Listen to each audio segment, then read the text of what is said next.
దంపతుల్ని 6 నెలలు కలవకుండా ఫిట్టింగ్ పెడితే జనాభా సహానికి సహం తగ్గిపోతుంది. నా ప్రచారం అంతా నా నోటితోనే చేసుకుంటాను.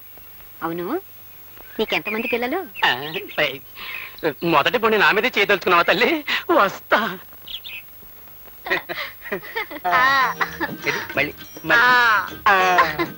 ఏమిటి వీళ్ళ సరసం చూస్తే చాలా అర్జెంటుగా పిల్లల్ని కనేలా కనపడుతున్నారేమిటి? ఉండు వీళ్ళ పని చెప్తా.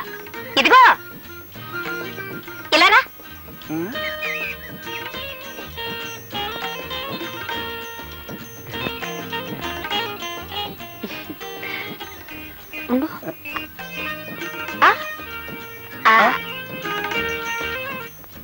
చూడు, నేను చెప్పింది మీ ఆవిడతో చెప్పకే. నేను చెప్పింది మీ ఆవిడతో చెప్పకే.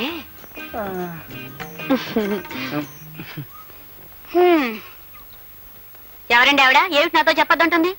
నేను చెప్పింది మీ ఆవిడతో చెప్పకే అంది. అదే ఏమిటి అని? అదే నేను చెప్పింది మీ ఆవిడతో చెప్పకే అంది. అదే ఏమిటి అని అడుగుతున్నాను. నేను చెప్పింది మీ ఆవిడతో. నేను కొట్టినట్టు కూడా చెప్పుకో. ఎవరితో చెప్పుకుంటావా? ఒసే, నువ్వు నా పెళ్ళానివే. అదే ఆవిడ నీతో చెప్పిందే. అదేమిటో నా దగ్గర చెప్పినప్పుడే మనిద్దరం కలుసుకుందాం. ఈ ఊళ్ళో పిల్లలు పుట్టకుండా మొదటి ఫిట్టింగ్. ఓకే, వస్తా. మాటున ఏ గుండెలు మోగెను ఈ ఏంటయ్యా పులిసాన పెడుతున్నావు? ఏం లేదమ్మా, ఓ పెద్ద శిల్పిని తీసుకొచ్చి మన శిల్పాన్ని చూపించా. అంతా బాగానే ఉంది కానీ ఆ ముక్కు మాత్రమే పైన సప్పిడిగా ఉంది, కింద ఎడల్పుగా బోదులు కప్పలా ఉంది, అదొక్కటే దోషం అన్నాడు. అందుకని ఇదేటే కర్ర ఎక్కడి నుంచి పడింది? ఇది కూడా ఈ శిల్పం దోషమే అయి ఉంటది. అందుకని నేను ఎలాగో నా బతుకులో శిల్పాలు చెక్కలేదు కదా, దీని ముక్కేనే చెక్కుదామని. చచ్చా, చూసావా, ఎవరు సత్యమని అరిచినట్టు వినపడలేదు. ఇంకెంతసేపులే, ఆ ముక్కు సరిచేస్తే అన్ని చక్కబడిపోతాయి. అయ్యయ్యా వద్దయ్యా, చెక్కితే రక్తం వస్తుంది. రాతికి రక్తం రావడం ఏంటే పిచ్చి పిల్ల, తప్పుగా. అయ్యా అయ్యా అయ్యా అయ్యా వద్దయ్యా, నా మాటనయ్యా. అయ్యా అయ్యా, చూసావా నేను ఎంత బెమలో పడేస్తుందో. దోషం అలాంటిది.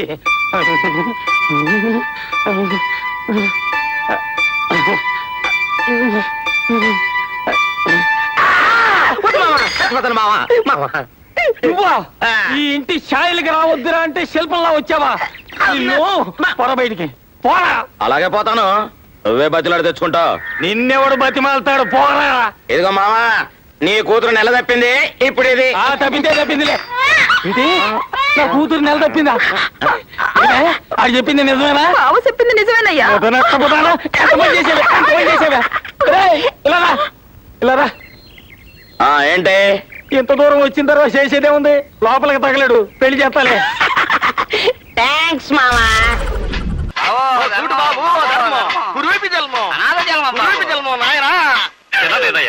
ఎంత బాబు? 50కా 100కా? 1000కి.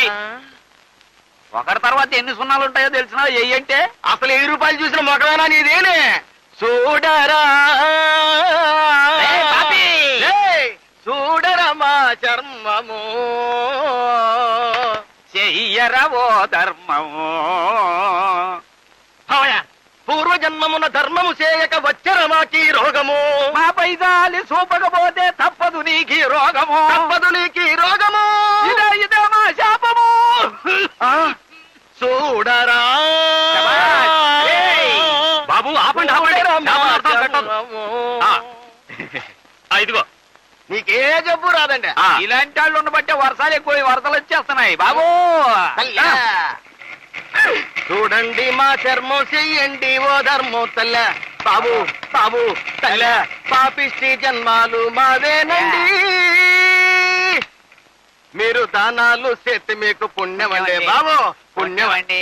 రే డైరెక్ట్ బేబీ రాయ్, తొయ్యరా తొయ్యి. దయగల తల్ల ఓ ధర్మం. దండంగా తల్ల, ధర్మం ధర్మం. ఎక్కడ చూసినా అదుకున్న వాళ్ళు ఎక్కువైపోయినా చేయను. ఎంతటి జన్మలో ధర్మం చేయక ఈ జన్మలో ఇలా అయిపోయాం మేము. ధర్మం చేయకుండా వెళ్ళిపోతే వచ్చే జన్మలో ఇట్టాగా అయిపోతారు తల్లి. మంచి మొగుడు వస్తాడమ్మా. ఏది మొగుడు? 30 ఏళ్ళగా మొగుడు అని గిరగరా తిరుగుతున్నాను, ఎక్కడా కనపడలేదు. మీ ఇద్దరు ఎవరో నా మొగుడు? మంచి అందగాడే చేప మధ్యాన్ని ఇలాగ అయిపోయాడు సుందరా అబ్బే వీడే సూటబుల్ నా కాళ్ళు లేవు